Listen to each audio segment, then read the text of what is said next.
Hey guys, what's up and welcome back to my channel. So today we're going through some trash, and it just kind of hit me in the face. We're going through some trash because I've been collecting this stuff for such a long time. I just keep these really cute little $3 bins under my desk from Target, and I just collect all my trash, whether it be things that I've officially used up and things that I kind of took out of my collection when I was decluttering and was like, I'm gonna keep this to show as a product that I regret buying.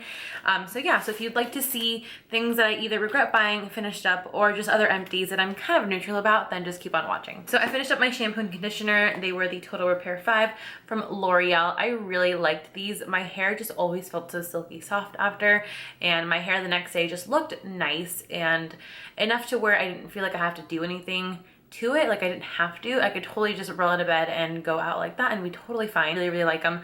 They're super inexpensive because they're from the drugstore. So I will definitely be picking some of these up. I have some makeup wipes. They are the Equate ones.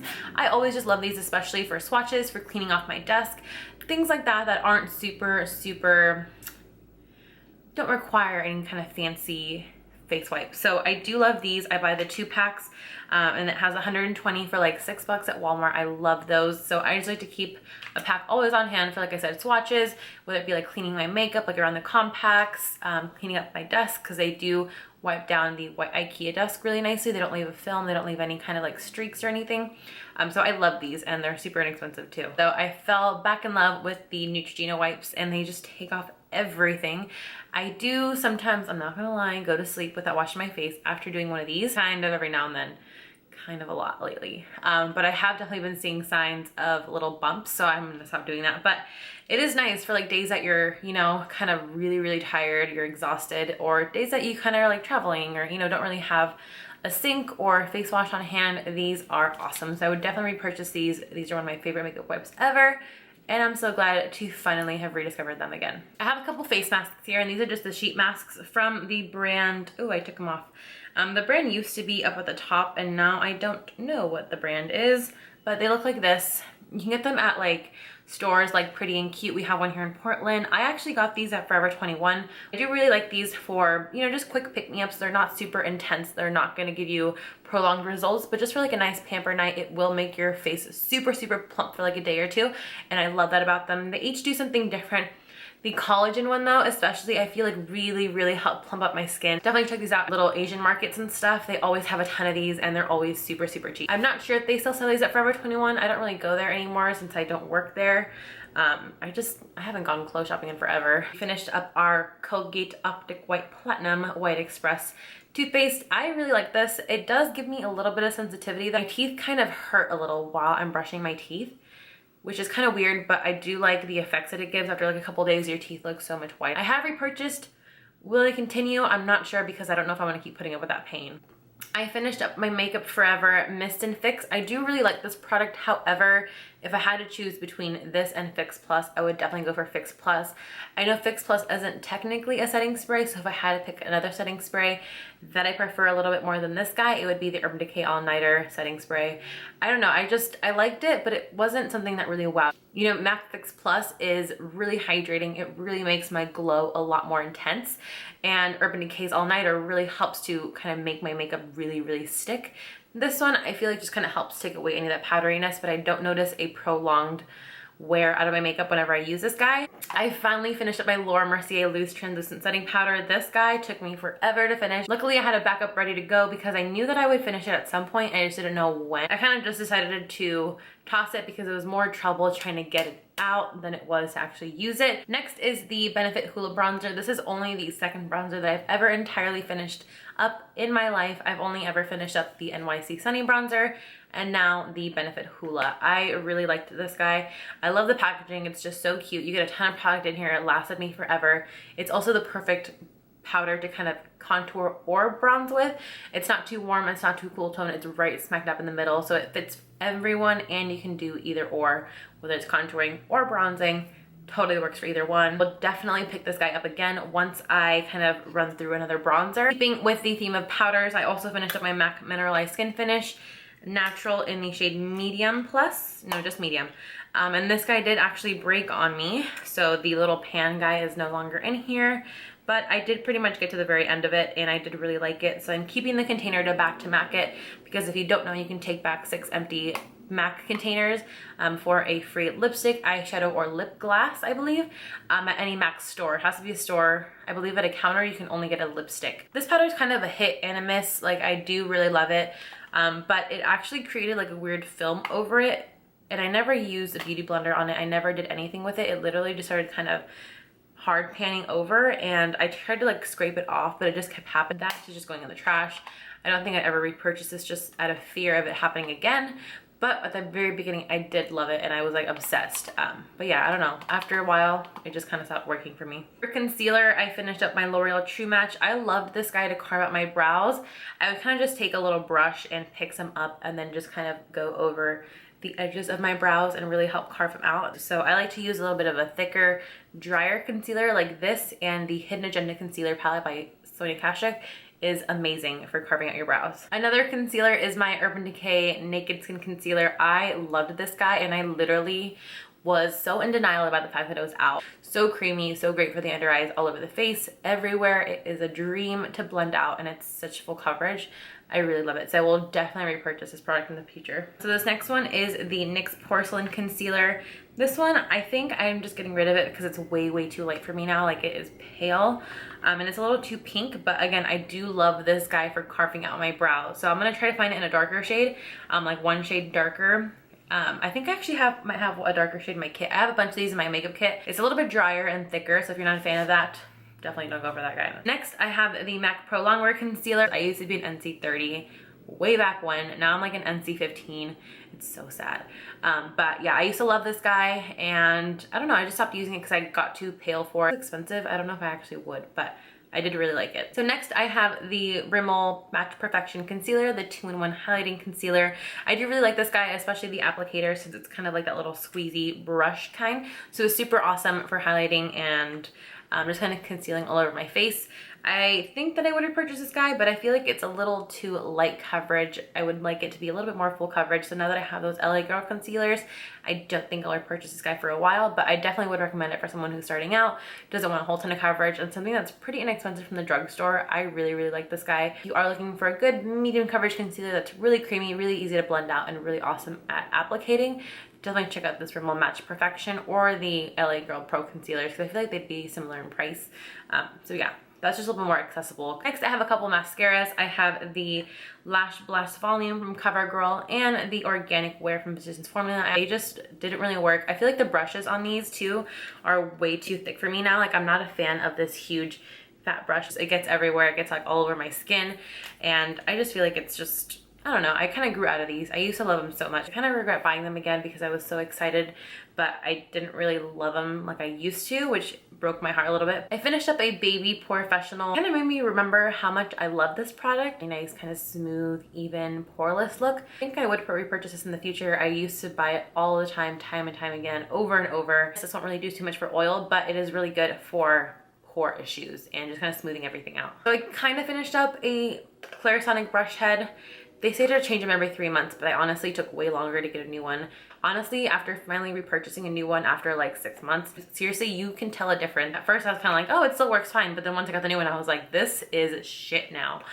So I'm glad that I got a new one. I also finished up the little Shiseido Ibuki Gentle Cleanser. If you like frothy, really nice lathering face washes, you'll love this guy. If you're looking for a really good cleanser from Sephora that is super frothy, makes your face feel super clean and hydrated, check out the Ibuki cleanser because I really love it, and I will definitely repurchase the full size once I finish up a couple of my cleansers because I have a ton, but I really like it. So this Lancome kind of eyebrow pen. It's not that I hate this product, I just personally hate the shade that they gave me. Plus, I'm not really the biggest fan of brow pens just because I like more of like a softer, like defined brow. I don't know. Also getting rid of this pretty much brand new Benefit They're Real push-up liner because it is so bad. It like crumbles. The green just doesn't ever like line evenly.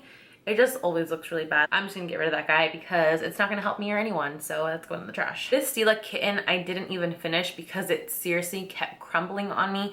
I wanted to finish it, but because of the fact that anytime I would open it and then I'd close it, it would just crack open. So then I'd put alcohol in it, press it back super, super tight. And the next time I go to close it, it'd crack again. So that is going in the trash because it just did not want to work with me. It was really frustrating. The Dove Go Fresh deodorant is really bad for my skin. I just can never use Dove again. It's bad for me. It has those little beads in there, which are terrible apparently. I don't even know that, for the ocean, because it gets in the water and it doesn't filter out. It doesn't ever disintegrate. Nothing ever happens to it. So it kind of just sits there in the ocean. And I was like, I'm not going to be someone to be careless about that and just keep on washing my face with it. So I did just decide to get rid of it. NYX Micro Brow Pencil in black. I have 2 more of these already backed up, and I have one that I'm using right now. So I really love this guy. It's such an awesome alternative to the Brow Wiz by Anastasia.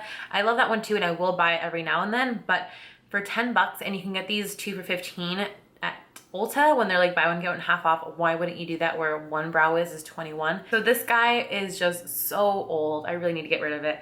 And it's the Urban Decay Ammo palette in the old school packaging. So I got this years ago. This is like my first high-end palette, and I was just so excited about it. I can tell that the feel of them is just not the same anymore. They're not good. The Nude Tude palette from The Balm, but I don't really ever go for this kind of yellow color. This white is a little too intense. I'm not the biggest fan of those pinks. I'm just not really a pink wear. And then the rest of the colors are all kind of dark. Another palette that I kind of regret buying, this is the Kat Von D Star Studded palette. And me being the impulsive shopper that I used to be, I like to think, I really just needed to get it apparently. But I don't know, this palette is really pretty. I will admit I did really want it for just this shade in particular. But yeah, none of the other colors were that great. There was a lot of fallout in a lot of the colors. And her shadows now are phenomenal, but this palette just, I don't know, it kind of just seemed too busy and too all over the place. I don't know, I really wish the quality would be a little bit better. This next one is the NYC Big Bold. I bought it thinking that it was just a huge version of the NYC Sunny bronzer, but it is a really, really, really orangey cousin of that bronzer. I finally finished up the Rimmel London Scandalize in Black. I finished it up pretty much to this point, and then it did kind of fall out. Like literally the whole stick just fell out, and it like kind of broke into little pieces. So I decided to get rid of it because I ain't about that life, about like putting it together. So I really did like this guy. It was really nice, super inexpensive. You can find it at the drugstore, and it is waterproof, so it stayed in my waterline really well. I will be purchasing this guy in the future, but not right now. So this guy was a miss. I just did not like this product. I really regret buying it, and I got it because I really wanted to try the Wet n Wild contour palette, but I got the wrong shade. This one was way too pinky for me. It's way too cool toned. Like the powder is way too pink, and this is just way too gray. So I really wish I would have gotten, I believe it's Dulce de Leche. This is the caramel toffee. So I wish I would have gotten the right shade for me, because this just does not look good on me. This palette, I just really have never used on myself. I think I've used it one time. Again, I just bought it because I wanted to try this product, but I got the wrong shade. And it's the e.l.f. blush palette. I always see people talking about these, and I do really wish I'd gotten the light shade, but I got the dark shade. And it's just, the colors are just way too dark. Like I would never wear these kinds of colors. I will probably put it in my kit for like darker skin tones. Next 2 things I got in gratis, and they were just not good shades for me at all. And the first thing is the Lancome Miracle Cushion. I did really like this product as a whole, like as a product. The shade selection just made me hate it. Plus, I love full coverage, and this just didn't give that for me. This next one is also a miss for me. It's the Caudalie Vino Perfect Tinted Moisturizer. I loved how it hydrated my skin. I love how it felt. I didn't like the smell or the shade. The shade is way too pink, and it makes me look kind of gray. And I tried giving it to my mom because I figured she would really love this, because it is super, super moisturizing. It's her brand that she likes. So I was really excited, but then when I went to her house and I tried it on her, it looked so bad. It made her look even more gray than it did on me. These last few things are all misses, and they are all from MAC. These are products that I really, really regret buying, and I'm really sad to have spent my money on these. I would say waste my money on these. And they're all from limited edition collections, with the exception of Flamingo. I just purchased this one on a whim, and it was way too orange and yellow. It made my teeth look terrible. So I did just pull that guy out and put it in my MAC lip palette. I have always been a really bad impulse shopper for like the past couple years. I would say up to like the past couple months. I would like to think that those days are behind me. But before any collection from MAC that came out, I needed everything. Anything new that came out, I needed it. I needed like everything that I saw in every video. And it was just an issue with me. Like I had an uncontrollable sense of needing more things, which I still kind of have right now. Like I just want, but the thing is I want better things now. Like I look for things that I know work for a lot of people and get tons and tons of awesome reviews and, you know, things like that. And I think that will really, really work out for me. But in the past, I was just always so bad at like buying everything. So I did end up getting a lot of things from collections from MAC that I really wish that I hadn't. And because I use them, I couldn't try to like resell them, or just too much time has passed and it kind of blew over. So I am just gonna try to back to MAC these, or if not, just throw them away because there's nothing else that I can really do about them. The first two are from the Alluring Aquatic collection. I just really wanted these because the packaging was really pretty, and like I said, I needed everything from every collection. The shades are Siren Song and Pet Me Please. They were just terrible. This one was way too frosty and pink and light, and this one was like not even noticeable. It was just like a shimmer on like a really, really pale gold lipstick. It just looked so bad. The other two are from the Cinderella collection. I actually purchased the Cinderella powders. Those were terrible, so luckily I kept my receipt and I returned those. These ones I don't think I could return, or I didn't have my receipt, or something happened where I was kind of stuck with them. They're way too sticky. The color doesn't even show up. Like it's just, it does nothing for my lips, and that was kind of annoying. So I will try to back to MAC those as well. The last thing is the MAC Rocky Horror Picture Show eyeshadow palette. I do not need this palette. It is just way too cool toned, way too gray, ghoulish. I've literally never used this on my eyes. But I just wanted it because it was a part of the Rocky Horror Picture Show collection, and I'm really upset about that. So I will try to back to MAC that guy as well. I'm so over getting collections from MAC. I just really only want to get things that I really, really, really want or that I love. The only collection that I will actually purchase most of, or at least a couple things of, will be the MAC Selena collection. So that is it for this Empties video. There was a ton of stuff, like I know, but it's been from like the past probably like 5 or 6 months. I've honestly been just grouping all of this together underneath my desk, and I'm just so excited to finally get rid of my trash. And yeah, thank you so much for watching. Make sure to subscribe if you aren't already, and I will see you guys next time.